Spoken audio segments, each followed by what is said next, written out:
This is a recording of a talk I gave last night to Royal Geographic Society, RGS. They invited me along sort of as a warm-up speaker before Philip Cracknell, the main speaker, he was talking about the Battle of Hong Kong. So I thought I'd bring along some pictures and talk a little bit about the changes that war brought to Hong Kong. The first picture we've seen before in several of my talks. We date it based on a building down here in Central. So this is on the corner of Icehouse Street and DeVoe Road, tram line. It recently had a fire, it's being rebuilt, and it dates the picture to about 1930. Now in the decade that follows, well, there will be some changes, of course. For example, HSBC will knock down their old headquarters and about half of City Hall next door and build a big new building. And over in Wan Chai, Hong Kong's builders are kept busy putting up houses on the big new reclamation there. But pretty much this is how Hong Kong would look at the start of the fighting. Three things to remember for later in the talk. First of all, beyond the ruins of Morrison Hill here, we've got a square outline. So this is the football pitch, Hong Kong Football Club's pitch, and a curve of the racecourse at Happy Valley. And overlooking them both is a ridge. This is Leighton Hill, and up on top, these black patches here, these are the roofs of government quarters. Heading up to the top of the photo, above Stubbs Road, you can see two buildings on a hillside here, and they have perhaps one of the best views in Hong Kong. They look out over all the North Shore, the harbour, and Kowloon beyond. Finally, down here, not too far away from the cathedral, there's a building under scaffolding, looking a bit old. I think it's having some sort of repair work done, refurbishment. This is the governor's residence building. Now, to get a closer look at Hong Kong, and especially just before the war, we're very lucky that this man came to visit. So his name is Harrison Foreman. He's an American photographer and journalist. He was in Hong Kong in 1940, 1941, and took several hundred photos.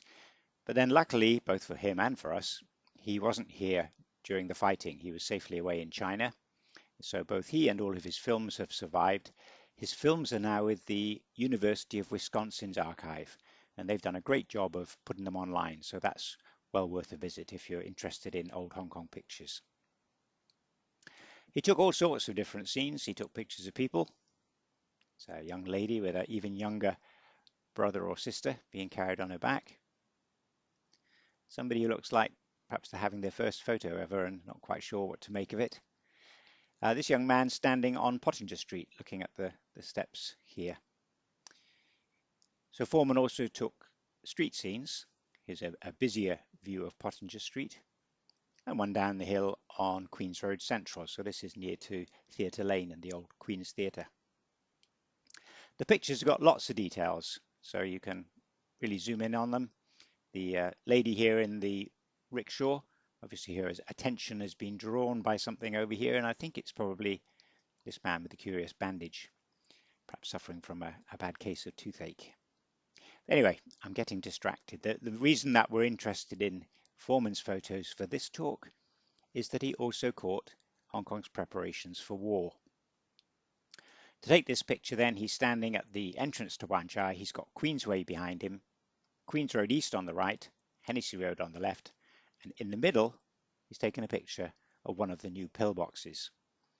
So Britain built these, well over 100 of them, both in Hong Kong Island and in the new territories.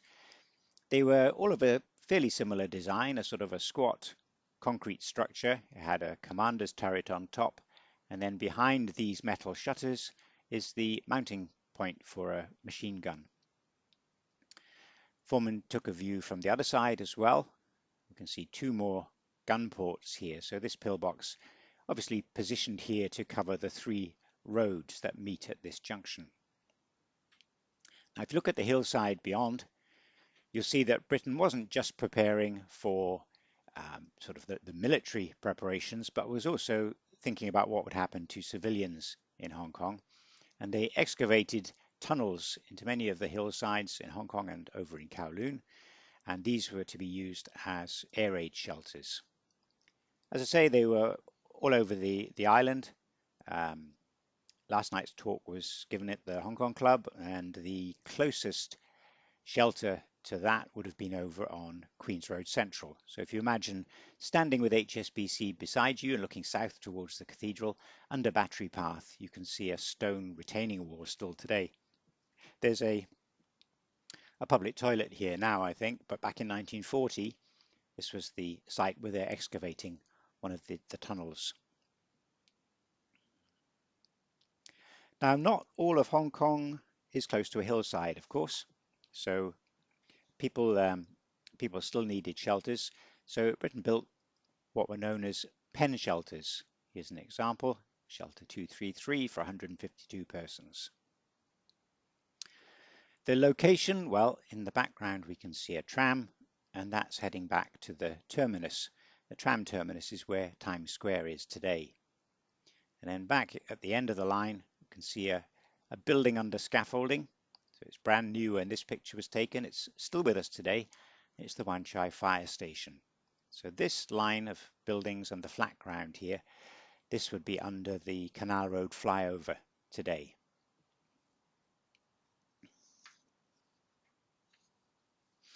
These then were some of the changes in preparation for the war. I guess next we look at what changes happened during the Japanese occupation. What do the Japanese leave behind? Well, first of all, let's come back to those houses with the great view. If they can see everywhere, it means that everywhere can see them. So when the Japanese were thinking, where shall we build a war memorial, in a really prominent location, this was the place that they chose.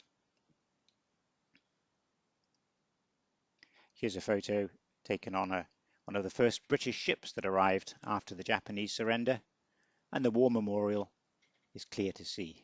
It really did stand out. Here's a closer look from Life magazine, and just to give you a sense of scale, here's a two-story building. So you can see it was a really big structure. They built a big granite platform here, and then a reinforced concrete war memorial was built on top of it. Other changes from the Japanese, well, here's a slightly later picture. We've dated it to 1952. These are the police married quarters going up on Canton Road over in Tsim Sha Tsui, so they give us the date. Now, if we look at the back, sort of at the base of the hills around Kowloon, you see this large flat area of land. So the largest project that the Japanese undertook was to expand the Kai Tak airfield. And they did that with a combination of local labour and also used prisoners of war to do that. The third of the big Japanese projects I can think of is down here in the foreground. So see how the governor's residence looks so very different. If you remember back in 1930, it was looking a little bit run down. Well, by 1941, when the Japanese arrived, it was just about falling down. The air raid shelter tunnels were the culprit. So 2 tunnels were dug into the hillside here beneath the governor's residence, and they caused the ground to subside and huge cracks opened up in the old building, big enough you could put your hand in apparently. So when the Japanese arrived, they put it out of its misery, demolished it and rebuilt it. And I've read the story that it looks something like a Japanese railway station. The story being that the architect in peacetime built Japanese railway stations, so he stuck with what he knew. If these are the additions to Hong Kong, what did we lose in the war? Well, at first glance, not much. This is a picture taken in 1946. Here's HSBC's new building. Obviously, it survived. Here's the Hong Kong Club and a bunch of other office buildings. And again, they're all looking intact as well. But if we turn to a report written in 1946, it was looking at Hong Kong's housing situation and said, tenement type buildings for 160,000 persons and European type housing for 7,000 persons had been destroyed or seriously damaged during the war. Now you might guess that that was caused by damage during the fighting, but I don't think it was the main culprit, certainly not the only culprit. First of all, the war was over very quickly. The from the Japanese invasion to the British surrender is less than 3 weeks. Next, if we look at where the Japanese fought, well, their troops came over, sort of landing around North Point and Quarry Bay around the back of this hill. And then the fierce fighting was really about controlling the sort of the center of the island and the high ground and ending up down at Stanley, not so much in the built-up areas. Not to say there wasn't any, there were certainly Japanese troops moving in this direction. Leighton Hill here was a natural barrier to them, and British troops up here put up a strong resistance. So this area was very heavily shelled by the Japanese, and this is one example of something damaged in the fighting. After the war, the government quarters here all had to be rebuilt. So if the damage wasn't all caused by the Japanese, you might be surprised to learn that quite a bit of it was caused by Americans. The American Air Force was a regular visitor to Hong Kong during the occupation. They were here to stop Japanese ships from carrying raw materials back to Japan. You can see the results of one of their visits in the harbour here. You can see the masts of a sunken ship. But their aim wasn't always quite as precise.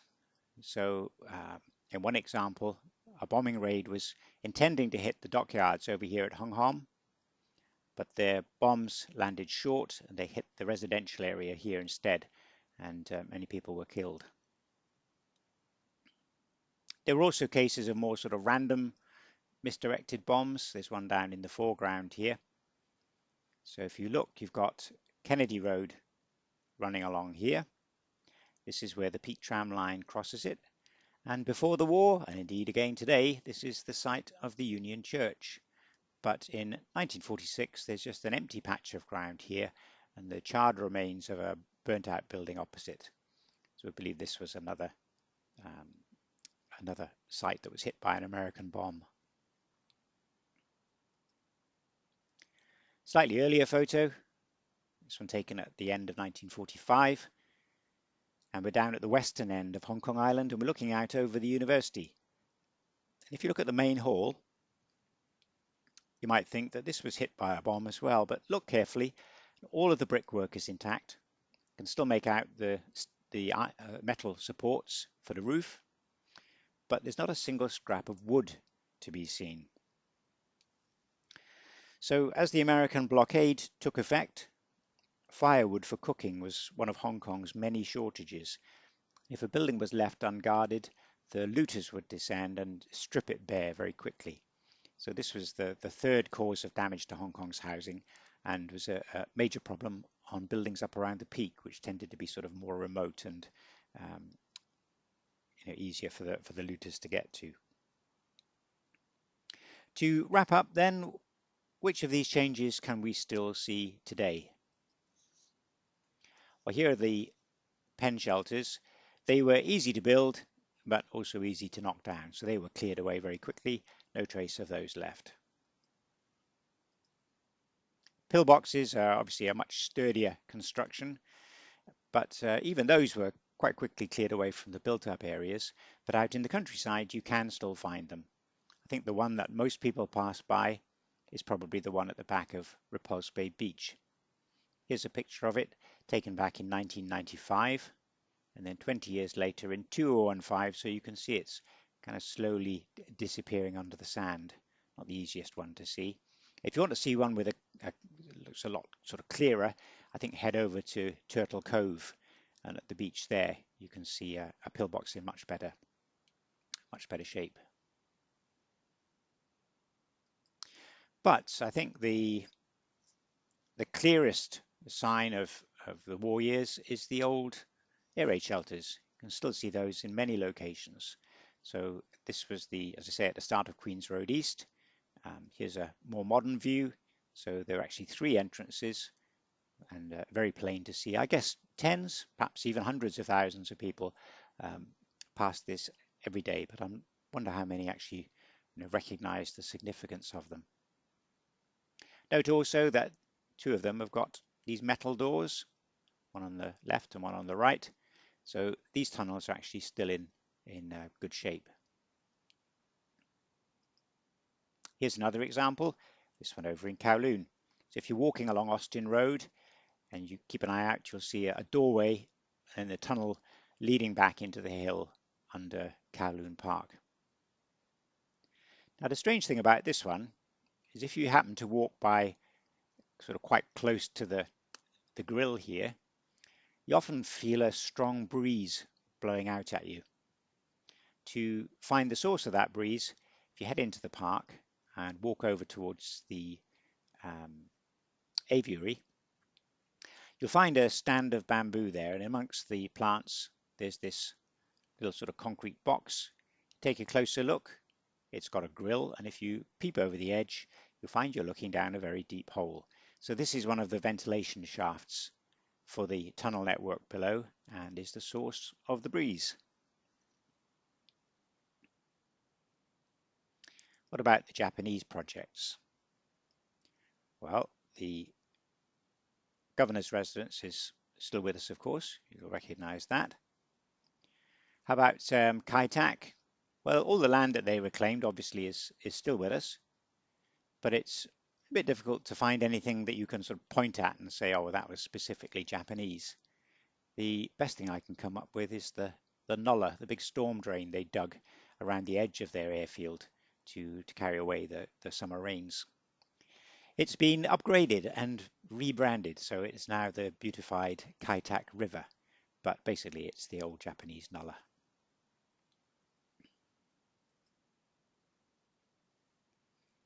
As you probably guess, people wanted rid of the war memorial as soon as possible. They didn't want this reminder of the occupation years looming over them every day.